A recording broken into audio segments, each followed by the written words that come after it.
An introduction by Kamala Das. Kamala Das பற்றின intro already நம்ம looking class வீடியோவில் பார்த்தாச்சு. அந்த வீடியோ நீங்கள் இன்னும் பார்க்கலன்னா பார்த்துட்டு வந்துருங்க. இப்போ நம்ம கொடுத்துருக்க an introduction அப்படிங்கிற இந்த போயம் வந்து கமலா தாஸுடைய சம்மர் இன் கல்கட்டா அப்படிங்கிற புக்கில் 1965 பப்ளிஷ் ஆன ஒரு போயம். ஓகேவா? இந்த an introduction போயம் மூலமாக கமலா தாஸ் அவங்களே இன்ட்ரடியூஸ் பண்ணிக்கிறாங்க ஐடென்டிட்டி அண்ட் ஒரு லேடியாக இந்த சொசைட்டியில் எவ்வளோ கஷ்டம் அனுபவிச்சிருக்காங்க, அவங்க வாழ்ந்த பீரியடில் என்ன கஷ்டங்கள் அனுபவிச்சிருக்காங்க அப்படின்னு சொல்லியிருக்காங்க. இந்த போயமில் வந்து எந்த ஒரு பர்டிகுலர் ஃபார்மையும் யூஸ் பண்ணல, ஃப்ரீ வேர்ஸ் ஸ்டைலில் தான் யூஸ் பண்ணியிருக்காங்க. தென் அவங்களுடைய தாட்ஸ், அவங்க மைண்டில் என்னென்ன விஷயங்கள்லாம் இருக்குங்கிறத அப்படியே ஓப்பனாக கன்ஃபஸ் பண்ணியிருப்பாங்க. So it is a confessional poem. ஓகேவா? இப்போ இந்த போயமுடைய சம்மரி பார்த்துடலாம். இப்போ இந்த போயம் எப்படி ஸ்டார்ட் பண்ணுறாங்க அப்படின்னா, எனக்கு வந்து பாலிடிக்ஸ் பற்றி பெருசாக தெரியாது, பட் யாரெல்லாம் பவரில் இருந்தாங்க அப்படிங்கிறது தெரியும் அப்படின்னு சொல்லி கமலதாஸ் சொல்கிறாங்க. அதாவது பாலிடிக்ஸ் பெருசாக தெரியாது, பட் பவரில் யாரெல்லாம் அந்த ப்ரைம் மினிஸ்டர் இருந்தாங்க அந்த மாதிரி லிஸ்ட் பண்ணி என்னால் சொல்ல முடியும். நேருலேருந்து யாரெல்லாம் இருந்தாங்கன்னு நல்லா லிஸ்ட் பண்ணி சொல்ல முடியும். அது எப்படி நான் சொல்லுவேன் அப்படின்னா, இப்போ அந்த வாரங்கள் மாதங்கள்லாம் அப்படி லிஸ்ட்டாக சொல்லுவோம்ல, ஜனவரி மார்ச் ஏப்ரல் மே அப்படின்னு சொல்லிட்டு சொல்லுவோம்ல, அதே மாதிரி லிஸ்ட் பண்ணி என்னால் சொல்ல முடியும், அந்தளவுக்கு தெரியும். பட் பாலிடிக்ஸ் பற்றி பெருசாக தெரியாது அப்படின்னு சொல்லி இந்த போயமை ஸ்டார்ட் பண்ணுறாங்க. இதன் அடுத்து என்ன சொல்கிறாங்க அப்படின்னா, நான் ஒரு இந்தியன், டார்க் ப்ரௌன் ஸ்கின்னாக இருக்கக்கூடிய ஒரு இந்தியன் அப்படின்னு சொல்லி சொல்கிறாங்க. எங்கே பிறந்தேன் அப்படின்னா மலபாரில், கேரளாவில் பிறந்த ஒரு Indian woman. And speaks 3 language, 3 language நான் பேசுவேன் அப்படின்னு சொல்லி சொல்கிறாங்க. 3 லாங்குவேஜ் பேசுவேன், அதில் 2 லாங்குவேஜில் எழுதுவேன், ஒரு லாங்குவேஜில் மனசுக்குள்ள அந்த தாட்ஸ் எல்லாம் யோசிப்பேன். எனக்கு வந்து ஒரு லாங்குவேஜில் யோசிக்க முடியும், கனவெல்லாம் காண முடியாத ஒரு லாங்குவேஜில் தான், 2 லாங்குவேஜில் எழுதுவேன் அப்படிங்கிற மாதிரி சொல்கிறாங்க. அந்த மனசுக்குள்ள கனவு காண்டு யோசிக்கிற அந்த மொழி வந்து உங்களுடைய தாய்மொழி மலையாளம், சரியா? மற்ற 2 தெரிஞ்ச லாங்குவேஜஸில் நான் எழுதுவேன் அப்படின்னு சொல்லி சொல்கிறாங்க. தென் என்ன சொல்கிறாங்க அப்படின்னா, பீப்புள் என்னை சுற்றி இருக்கிறவங்க வந்து என்ன சொல்கிறாங்க அப்படின்னா, என்னை வந்து ஏன் இங்கிலீஷ் எழுதுறேன்னு சொல்லி கேட்குறாங்க. இங்கிலீஷ் எழுதக்கூடாது, ஏன்னா அது வந்து உன்னோட நேட்டிவ் லாங்குவேஜ் கிடையாது, நீ இங்கிலீஷில் எழுதாத அப்படின்னு சொல்லி என்ன எல்லாருமே சொல்கிறாங்க. பட் இவங்க கமலா தாஸ் அந்த கிரிட்டிக்ஸை பார்த்து என்ன கேட்குறாங்க அப்படின்னா, கிரிட்டிக்ஸ் மட்டும் இல்லை, இவங்க இருக்கிற ஃப்ரெண்ட்ஸ் ரிலேட்டிவ்ஸ் எல்லாருமே இப்படி தான் சொல்லியிருக்காங்க. ஏன் தேவையில்லாமல் இங்கிலீஷ் எழுதுற, மலையாளமில் மட்டும் எழுதுன்னு சொல்லி கேட்டிருக்காங்க. அதுக்கு இவங்க கொடுக்குற ரிப்ளை என்ன அப்படின்னா, ஏன் நான் வந்து இங்கிலீஷ் எழுதக்கூடாது, நான் ஏன் மற்ற லாங்குவேஜ் பேசக்கூடாது, இது என்ன ஒரு சின்ன பிள்ளைத்தனமாக இருக்குது, நான் ஏன் அதெல்லாம் பண்ணக்கூடாதுன்னு சொல்லி கொஷின் கேட்குறாங்க. எனக்கு என்ன லாங்குவேஜ் பேச கம்ஃபர்டபுளாக இருக்கோ, என்ன லாங்குவேஜ் எழுத கம்ஃபர்டபுளாக இருக்கோ அதை நான் செய்வேன், யாரும் என்ன கேட்கக்கூடாது. மட்டும் இல்லாமல் என்னுடைய லாங்குவேஜ், நான் எழுதுகிற லாங்குவேஜ் வந்து half English and half Indian. அதாவது இப்போ நம்ம இந்தியன்ஸ் எழுதுகிற இங்கிலீஷுக்கும் ஒரு ஃபாரினர் எழுதுகிற இங்கிலீஷ்க்கும் வித்தியாசம் இருக்கும் இல்லையா? ஏன்னா நம்ம வந்து நம்ம ஊர் ஸ்டைலில் பிளெண்ட் பண்ணி எழுதுவோம். நம்ம தமிழ்லே பார்த்தோம் அப்படின்னா, இப்போ ஒவ்வொரு ஊருக்கும் ஒவ்வொரு மாதிரி தமிழ் இருக்குது. அதே மாதிரி இவங்களுடைய இங்கிலீஷ் ஒரு மாதிரி இருக்கும், ஒரு ஃபாரினர் இங்கிலீஷ் ஒரு மாதிரி இருக்கும் இல்லையா? ஏன்னா நம்மளுடைய லேண்ட்ஸ்கேப் அப்படி. ஸோ என்னுடைய லாங்குவேஜ் வந்து ஒரு half English and half Indian. இது ஒரு ஆட் மிக்சராக தான் இருக்கும், பட் இருந்தாலும் நான் நியாயமாக தான் இருப்பேன், அதில் வந்து எந்த பிழைகளும் பண்ண மாட்டேன், நான் அந்த மொழிக்கு நான் நியாயமாக தான் இருப்பேன் அப்படின்னு சொல்லி கமலா தான் சொல்கிறாங்க. ஸோ மிக்ஸ்டப் லாங்குவேஜ் தான், பட் இருந்தாலும் நான் லாங்குவேஜை வந்து ஒரு ஹியூமன் மாதிரி நான் ரெஸ்பெக்ட் பண்ணுவேன், அதுக்கு மதிப்பு கொடுப்பேன், அதுக்கு ஒரு உயிர் இருக்கிற மாதிரி நான் அதை கையாளுவேன் அப்படின்னு சொல்லிட்டு லாங்குவேஜை பெருமைப்படுத்தி சொல்கிறாங்க. இதன் அடுத்து என்ன சொல்கிறாங்க அப்படின்னா, என்னுடைய மொழி தான் எனக்கு வந்து ஒரு வாய்ஸாக இருக்குது, குரலாக இருக்குது. ஏன்னா எனக்கு சுற்றி நிறைய பிரச்சனைகள் நடக்குது, அந்த பிரச்சனைகளெல்லாம் நான் வாய்ஸ் அவுட், அதை வெளியே கொண்டு வர்றதே இந்த மொழி மூலமாக தான். நான் எழுதுகிறேன், அந்த எழுத்து மூலமாக என்னுடைய பிரச்சனைகள் வெளிவருது. ஸோ இந்த மொழியை வந்து நான் ஒரு குரலாக பயன்படுத்துகிறேன் அப்படின்னு சொல்லி சொல்கிறாங்க. என்னுடைய ஆசைகள், என்னுடைய நம்பிக்கை, சந்தோஷம், துக்கம் எல்லாத்தையுமே நான் அந்த லாங்குவேஜ் மொழி மூலமாக தான் வெளிக்கொண்டு வர்றேன் அப்படின்னு சொல்லிட்டு இந்த இதில் சொல்கிறாங்க. இந்த ஃபீலிங்ஸ்லாம் எக்ஸ்ப்ரெஸ் பண்ண இந்த மொழி எனக்கு ஒரு உதவியாக இருக்குது அப்படின்னு சொல்லி சொல்கிறாங்க. எப்படி இந்த காக்கா அதோடைய ஃபீலிங் அந்த காக்கான்னு சொல்லி கொடுக்குதோ, தென் சிங்கம் ரோர் பண்ணுதோ, அதே மாதிரி எல்லா ஜீவராசிகளும் எப்படி அதுங்களுடைய ஃபீலிங்ஸை ஒரு சத்தம் மூலமாக எக்ஸ்ப்ரெஸ் பண்ணுதோ, அதே மாதிரி தான் நான் என்னுடைய ஃபீலிங்ஸை மொழி இந்த லாங்குவேஜ் மூலமாக வெளிக்கொண்டு வர்றேன் அப்படின்னு சொல்லிட்டு எக்ஸ்ப்ரெஸ் பண்ணுறேன் அப்படின்னு சொல்லி சொல்கிறாங்க. ஸோ இது ஒரு எப்படி அந்த மிருகங்கள்லாம் பண்ணுதோ அதேமாதிரி இது ஹியூமன் கைண்ட் ஆஃப் ஸ்பீச். இது மூலமாக தான் நான் என்னோடய பிரச்சனைகளை வெளியே எக்ஸ்ப்ரெஸ் பண்ண முடியும். இது வந்து மைண்ட்லேருந்து தானாக வர்றது, இதை யாராலும் என்ன பண்ண முடியாது, தடுக்க முடியாது. மைண்டில் உருவாகுது, கையில் தானாக எழுத்தாக வருது, இதை வந்து யாராலையும் தடுக்கலாம் முடியாது, இதை யாரும் கேட்கவும் முடியாது, இது இயற்கையான ஒன்று அப்படிங்கிற மாதிரி இந்த பாயிண்டில் சொல்கிறாங்க. அப்புறம் அவங்க லாங்குவேஜை பற்றி என்ன சொல்கிறாங்க அப்படின்னா, என்னுடைய லாங்குவேஜ் வந்து அன்ரெஸ்பான்சிவாக இருக்காது, அது டெஃப் அண்ட் டம் கிடையாது, பிளைண்ட் கிடையாது, கண்ணு தெரியாமையோ காது கேட்காது, அந்த மாதிரி லாங்குவேஜ் நான் பயன்படுத்துகிற லாங்குவேஜ் அப்படி இருக்காது. அது வந்து ஸ்ட்ராங்காக இருக்கும். இந்த ஸ்டார்ம், ரெயின், கிளவுட்ஸ் இந்த மாதிரி ஸ்ட்ராங்காக இருக்கக்கூடியது என்னுடைய லாங்குவேஜ். அது வந்து ஒரு உயிரற்ற ஒரு இது மாதிரிலாம் என்னுடைய மொழி இருக்காது அப்படின்னு சொல்கிறாங்க. சொல்லிவிட்டு அவங்களுடைய பர்சனல் இதை பற்றி வராங்க. அவங்கள பற்றின இன்ட்ரோ தான் இந்த போயம் ஃபுல்லாகவே பார்க்க போகிறோம். பிகினிங்கில் பாலிடிக்ஸ் பற்றி எனக்கு பெருசாக தெரியாது அப்படின்னு சொல்லி சொன்னாங்க. தென் அதுக்கடுத்து அவங்க இன்ட்ரடியூஸ் பண்ணாங்க. ஆஃப்டர் அவங்களுடைய ரைட்டிங்ஸ் அண்ட் லாங்குவேஜ் பற்றி சொன்னாங்க. இப்போ அவங்களுடைய பர்சனல் ட்ரபுள்ஸை பற்றி சொல்ல போகிறாங்க. குழந்தை பருவத்தை தாண்டி ஓரளவு வளர்ந்த பிறகு உடல் கொஞ்சம் பருமன் ஆகுது, உடல் கொஞ்சம் வைக்கிது. அப்புறம் அவங்களுடைய ரகசிய இடங்கள்லாம் முடியெல்லாம் முளைக்க ஆரம்பிக்குது. அப்போது இவங்களுடைய உடல் அளவில் இவங்க வந்து கொஞ்சம் இந்த பூப்படைகிற இதுக்கு வந்துட்டாங்க. வந்த பிறகு வந்து இவங்க எல்லாரும் பெரிய பொண்ணாயிட்டா பெரிய பொண்ணாயிட்டான்னு சொல்லி சொல்கிறாங்க. அதை வந்து உடல் அளவு தான் சொல்கிறாங்களே தவிர மனசளவில் சொல்லலை. ஏன்னா வந்து ஏஜை வச்சும் அந்த ஃபிசிக்கல் ஸ்ட்ரக்சரை வச்சும் தான் நம்ம ஊர்லலாம் வந்து இவ வயசுக்கு வந்துட்டு அப்படின்னு சொல்லி சொல்கிறாங்களே தவிர அந்த பொண்ணு மனசளவில் அதுக்கு தயாராகிட்டாளா, எல்லாரும் அந்த பொண்ணுக்கு ஓகேவாக தான் இருக்காளா, இல்லை மனசளவில் சின்ன பிள்ளையாக தான் இருக்காளான்னு சொல்லிட்டு நம்ம ஊரில் யாருமே பார்க்கறதில்ல. ஸோ இவங்க சொல்கிறாங்க, நான் குழந்தையா இருந்தேன், தென் வளர்கிறேன், உயரமாகறேன், அப்புறம் கொஞ்சம் உடம்பு வைக்குது, தென் முடியெல்லாம் முளைக்குது, இதெல்லாம் வச்சு நான் வந்து இப்போ அதுக்கேற்ற ஒரு பொண்ணு ஆகிட்டேன் அப்படின்னு சொல்லி முடிவு பண்ணிடுறாங்க. தென் நான் வந்து காதலை தேடி போனேன். போகும்போது என்ன பண்ணுறாங்க, அவங்களே ஒரு 16 வயசு பையனை எனக்கு பிடிச்சி கட்டி வைக்கிறாங்க. கட்டி வச்சு ஃபோர்ஸ்ஃபுல்லாக என்ன ஒரு ரிலேஷன்ஷிப்பில் தள்ளி விடுறாங்க.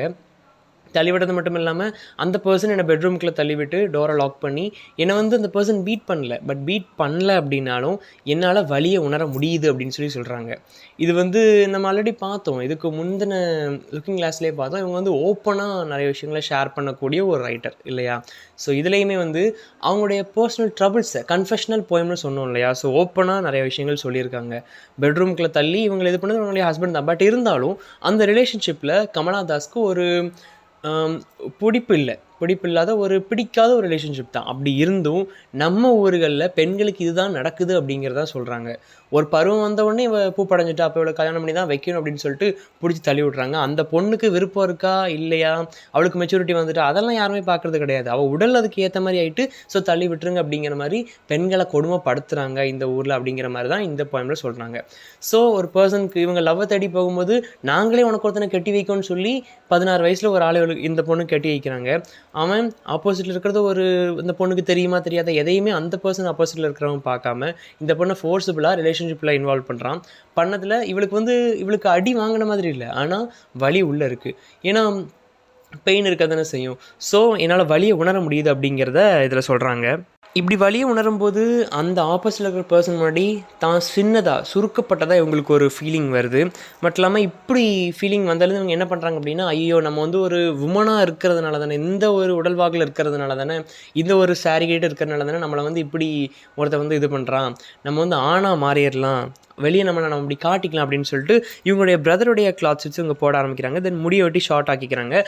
நான் வந்து ஒரு உமன் கிடையாதுப்பா, என்னை யாரும் சீண்டாதீங்க, இப்படி அவனுக்கும் கட்டி வச்சு இது பண்ணிடாதீங்க அப்படிங்கிற மாதிரி இவங்க அவங்களோட ப்ரிட்டன் பண்ணுறாங்க. நான் ஒரு உமன் கிடையாது மேனுங்களும் ப்ரிட்டன் பண்ண ட்ரை பண்ணுறாங்க.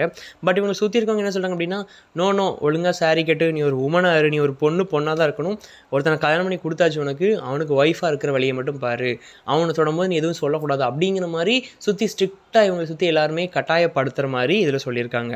தென் இவங்களை என்ன செய்ய சொல்கிறாங்க அப்படின்னா, சூப் பண்ணு, இந்த துணியை தையி, தென் சமையல் பண்ணு, தென் உன்னுடைய வீட்டு வேலைக்காரங்களோட ஆர்கியூ பண்ணு, இதுதான் உன்னுடைய வேலையை தவிர வேறு எதுவும் கிடையாது. இந்த மாதிரி பசங்க மாதிரி ஷர்ட்லாம் நீ போட்டுருக்கூடாது.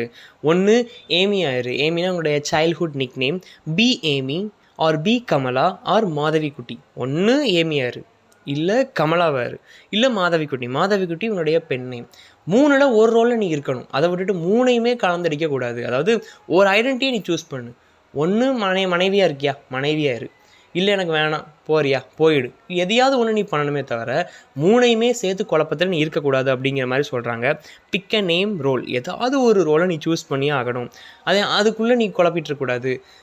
ஸோ இப்போ இவ்வளோ நேரம் உங்களுடைய பர்சனல் ட்ரபிள்ஸை சொன்னாங்க. அதாவது ஒரு மேரேஜ் லைஃப்குள்ளே போனால் நான் எவ்வளோ ஒரு பொண்ணு எவ்வளோ கஷ்டப்படும். அதாவது இவங்க வந்து அவங்களுடைய பிரச்சனையை மட்டும் சொல்லலை, அவங்களுடைய பீரியடில் பெண்கள் என்னென்ன கொடுமைகள் அனுபவித்தாங்க கல்யாணங்கிற பேரில், நம்ம இல்லாமல் சுற்றி இருக்கிறவங்க இந்த பேட்ரியார்கல் சொசைட்டியில் எப்படி பெண்களை நடத்துனாங்க அப்படிங்கிறது தான் மாதவி குட்டி, அதாவது கமலா தாஸ் இந்த போயம் முழுக்க சொல்லியிருக்கிறது.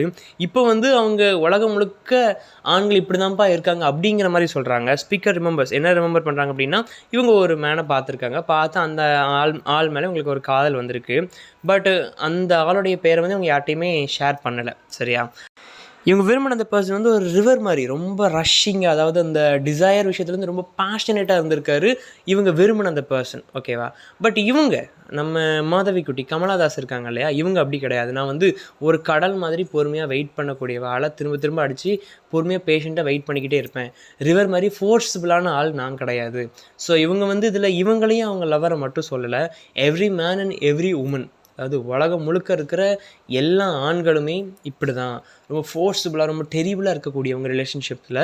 பட் நாங்கள் அப்படி கிடையாது, ட்ரூ லவ்வுக்காக வெயிட் பண்ணக்கூடியவங்க நாங்கள். பட் மென் அப்படி கிடையாது அப்படிங்கிற மாதிரி இதில் சொல்கிறாங்க. ஒரு ரிவர் மாதிரி ரஷ் பண்ணக்கூடிய ஆள்கள் தான் மென். பட் அதுவுமே ட்ரூ லவ் கிடையாது, பேஷன், அந்த ஒரு டிசையருக்காக மட்டும்தான். பட் விமன் என்றைக்குமே அப்படி கிடையாது, ட்ரூ லவ்க்காக வெயிட் பண்ணக்கூடியவங்க அப்படிங்கிற மாதிரி சொல்கிறாங்க. நாங்கள் பேஷண்ட்டாக வெயிட் பண்ணுவோம். பட் இல்லாமல் இன்னொன்று என்ன சொல்கிறாங்க அப்படின்னா, நான் யாரை போய் உலகத்தில் யாரை போய் கேட்டு நீ யாருன்னு சொல்லி கேட்டால் அவங்ககிட்ட வர்ற பதில் என்ன அப்படின்னா நான் அப்படிங்கிற பதில் தான் வரும். ஏன்னா எல்லாருக்குமே தனித்தனி வாழ்க்கை இருக்குது. எல்லாருமே எங்கே போய் கேட்டாலும், அதாவது ஒரு பர்சன் இல்லை, எந்த ஒரு பர்சன்கிட்ட போய் நான் கேட்டாலும் அவங்க சொல்கிற ஒரே பதில் அப்படின்னு தான் சொல்லுவாங்க. இந்த சொல்கிறது எப்படி இருக்குது அப்படின்னா, எல்லாருமே தங்களுக்குன்னு தனியாக ஒரு வாழ்க்கையில் மாட்டிகிட்டு இருக்கிற மாதிரி இருக்குது, தனியாக நிறைய பிரச்சனைகளோடு இருக்கிற மாதிரி இருக்குது. ஒரு வால் எப்படி அந்த உரைக்குள்ளே மாட்டிக்குதோ அதே மாதிரி அவங்கவுங்களுக்கு தனித்தனி வேர்ல்டு இருக்குது, தனித்தனி உலகத்தில் எல்லோரும் மாட்டிக்கிட்டு தான் இருக்காங்க. அந்த தனித்தனி உலகம் என்னென்னு பார்த்தோம் அப்படின்னா, ஒரு பார்த்தா ஒரு ஐனா ஒரு பர்சனை குறிக்குது. இந்த உலகத்தில் நிறைய பேர் இருக்காங்க, நிறைய பேர் லைஃப் ஸ்டைல் ஒரு லைஃப் ஸ்டைலும் வித்தியாசமாக இருக்கும். அப்போ ஒரு பார்த்தோம் அப்படின்னா, ஒரு பர்சனை பார்த்தோம் அப்படின்னா நைட் டைமில் நல்லா குடிச்சிட்டு ஏதாவது ஒரு தெரியாத ஒரு ஹோட்டலில் உட்காந்து குடிச்சிட்டு இருக்கிறது ஒரு இன்னொரு பார்த்தோம் அப்படின்னா சாவர தருவாயில் இருக்கிற இன்னொரு பார்த்தோன்னா ஒரு சின்னராக இருக்கார். இன்னொரு ஒரு செயின்ட்டாக இருக்கார். இன்னொரு காதலிக்கவும் பட்டு ஏமாற்றவும் பட்டு இருக்கார்.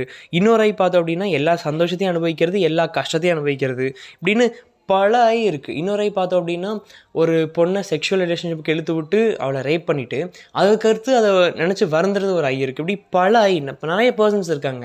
இப்படி இருக்கிற பர்சன்ஸுக்குள்ளே நானும் ஒரு தான். ஸோ நான் இதில் எந்த ரோலை வேணால் நான் சூஸ் பண்ணிக்கலாம். அதாவது உலகம் முழுக்க இப்படி எல்லாருமே நம்ம கேட்டால் ஏன்னா அவங்கவுங்களுக்குன்னு தனியாக ஒரு செல்ஃப் இருக்குது. அதே மாதிரி எனக்கும் தனியாக ஒரு செல்ஃப் இருக்குது. இதில் நான் எதை வேணால் சூஸ் பண்ணிக்கிறேன்னா எப்படி வேணால் இருக்கலாம்.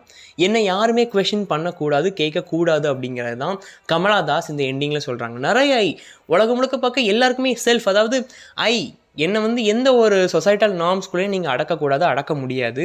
எல்லாருக்குமே தனித்தனி வாழ்க்கை இருக்குது. தனித்தனியாக இதை பாருங்கள், இத்தனை நான் இப்போ லிஸ்ட் பண்ணியிருக்கேன். சின்னதாக இருக்காங்க, நல்லவங்களாக இருக்காங்க, கெட்டவங்களாக இருக்காங்க, அது அவங்கவுங்க விருப்பம். அதே மாதிரி நான் எப்படி வாழணும், யாரை சூஸ் பண்ணணும், எப்படி இருக்கணும், குடிக்கணுமா வேணாமா, இது எல்லாமே என்னுடைய விருப்பமே தவிர வேறு யாருடைய விருப்பமும் கிடையாது. என்னுடைய பர்சனல் இது அது. ஸோ இந்த நானும் ஒரு தான். பர்டிகுலராக நான் என்ன பண்ணணும்னு எனக்கு தெரியும் அப்படிங்கிற மாதிரி இந்த போயமில் சொல்லி அவங்க இன்ட்ரடியூஸ் பண்ணியிருக்காங்க கமலா தாஸ். இந்த போயமோட தீம்ஸ்ன்னு பார்த்தோம் அப்படின்னா feminism, freedom and struggle for individual identity. இந்த 3 இந்த போயமோட தீம்ஸாக சொல்லலாம்.